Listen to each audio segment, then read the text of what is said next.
आपने racial inequality, gender inequality, inequality of opportunities, इन सब के बारे में सुना होगा, लेकिन क्या आपने इनइक्वालिटी इन प्लेजर के बारे में सुना है? ड्यूरेक्स इंडिया के एक रीसेंट सर्वे ने इंडियन सोसाइटी के सामने एक काफी अनकंफर्टेबल क्वेश्चन खड़ा कर दिया, इंडिया में बढ़ रहे प्लेजर इनइक्वालिटी का। इनका सर्वे बताता है कि इंडिया की 70% वुमेन अनसैटिस्फाइड है। एक दूसरे सर्वे के हिसाब से तो 45% इंडियन फीमेल्स ने रिपोर्ट किया कि वो अक्सर अपने ऑर्गेजम्स को फेक करती है। नाउ आई नो ये टॉपिक काफी लोगों के लिए बहुत ज्यादा कंट्रोवर्शियल या सेंसिटिव या बोल्ड हो सकता है, but just hear me out, क्योंकि इस वीडियो का मकसद आपको अनकंफर्टेबल बनाना बिल्कुल भी नहीं है। इनफैक्ट शायद आप ये वीडियो अपने फैमिली के साथ भी बैठ के देख सकते हो, क्योंकि आज का हमारा ये वीडियो सोसाइटी के कुछ ऐसे नैरेटिव्स के ऊपर सवाल खड़ा करता है जिसके इम्प्लीकेशंस काफी सीरियस है। आज फीमेल प्लेजर को इंडिया में इतने गंदे नजर से देखा जाता है कि इंडिया टुडे के इस रिपोर्ट के अनुसार क्लिटोरिस, एक फीमेल रिप्रोडक्शन का वो पार्ट जिसका रोल प्लेजर में होता है, इंडिया के काफी रीजन्स में उसी क्लिटोरिस को सोर्स ऑफ सिन कहकर उसका म्यूटिलेशन करवाया जाता है।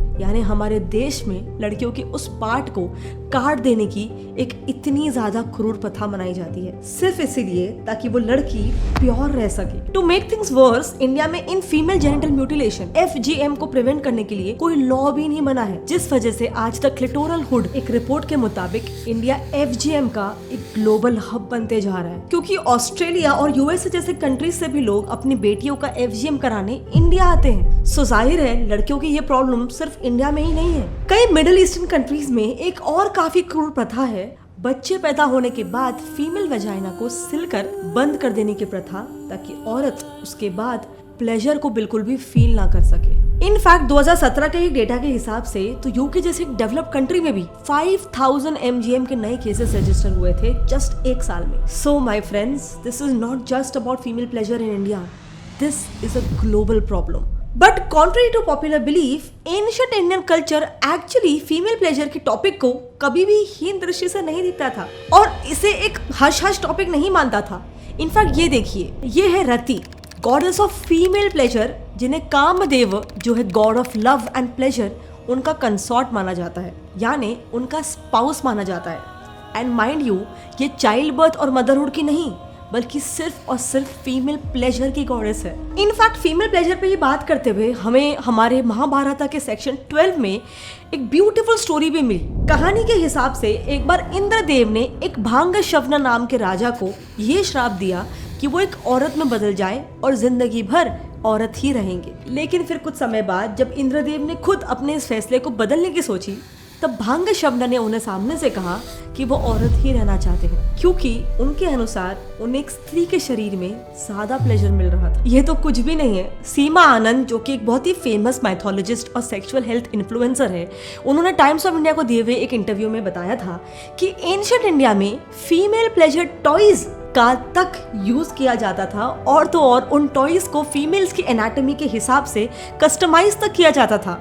Can you imagine that? In toys के बारे में आज 2023 तक डिस्कस करना एक बहुत बड़ा टैबू है, लेकिन तभी 300 BC में इनके बारे में हमारे किताबों में लिखा गया है। बट इन सब से भी ज्यादा स्टैंड आउट करती है एक और चीज, इरोजेनस जोन्स, यानी कि अराउजल पॉइंट्स। इस चार्ट को देखिए, ये चार्ट है रति रहस्य नाम की एक प्लेजर मैनुअल से, जो 11th सेंचुरी में लिखा गया था। इस चार्ट के मुताबिक हर मेल और फीमेल के अराउजल पॉइंट्स लूना डे के अकॉर्डिंग चेंज होते हैं, यानी कि साइकिल के स्टार्ट होने पर ये अराउजल पॉइंट्स स्टार्ट होंगे एक वुमेन के स्कैल्प से, और न्यू मून आने तक ये एंड होंगे एक औरत के टोस पे। यस, ये इतना एडवांस्ड और डिटेल्ड नॉलेज लोगों को 11th एंड 12th सेंचुरी के दौरान भी था, क्योंकि हमने ये डेटा निकाला है एक साइंटिफिक रिसर्च पेपर से, जिसमें रिसर्चर्स ने इन सारे पौराणिक किताबों को स्टडी करके ही उसके नॉलेज को यहाँ पे डॉक्यूमेंट किया है। So now the question is कि हमारा समाज जब एंशिएंट टाइम्स में भी एक औरत के डिजायर्स के बारे में इतना ज्यादा ओपन माइंडेड था, आज कैसे वही समाज उसी फीमेल प्लेजर को,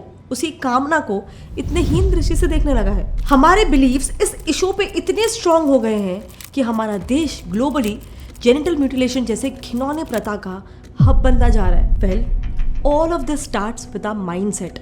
are societal conditioning. Restore your purity in just 30 minutes. आपने ऐसे कई सारे एड्स देखे होंगे, स्पेशली छोटे शहरों में। इन एड्स में हाइमेनोप्लास्टी सर्जरी यानी कि हाइमन को रिस्टोर करने की बात हो रही है। मतलब कि एक लड़की के हाइमन को, उसकी वर्जिनिटी को, उसके कैरेक्टर से, उसकी प्योरिटी से कंपेयर किया जा रहा है। वर्ल्ड रेनाउंड न्यूज़पेपर रॉयटर्स के एक सर्वे और 2013 के एक डिफरेंट सर्वे, इन दोनों के अनुसार हमारे देश के 77% मेल्स यानी लगभग 2/3 इंडियन मेन एक वर्जिन ब्राइड से ही शादी करना चाहते हैं। लेकिन रॉयटर्स के उसी आर्टिकल के मुताबिक इन 2/3 वर्जिन वाइफ डिमांडिंग मेल्स में से 50% मेल्स लाइफ में एक बार तो प्रोस्टिट्यूट्स के पास जा चुके हैं। This is exactly where mentality comes into play, जो इन लड़कों को बचपन से ही दी जा रही है। कोलकाता के जादवपुर यूनिवर्सिटी के एक प्रोफेसर कनक सरकार ने अपने सोशल मीडिया पर एक पोस्ट किया, जिसके बाद वो पोस्ट ऑलमोस्ट वायरल हो गया, क्योंकि उसमें लिखा था a virgin girl is like a sealed bottle. अब आप खुद ही सोचो, सोसाइटी के टीचर्स जिन पर लोगों को रास्ता दिखाने की रिस्पॉन्सिबिलिटी होती है, अगर वो ही ऐसे मिसोजिनिस्ट थॉट्स रखते हैं तो एक कॉमन इंसान से हम क्या ही एक्सपेक्ट कर सकते हैं। इनफैक्ट यही रीजन है कि अगर लड़के एक वर्जिन वाइफ ना भी चाहे तो भी उनकी फैमिली इस बात पे इंसिस्ट करती है। बट जिस लड़की से शादी करो, that girl needs to be pure.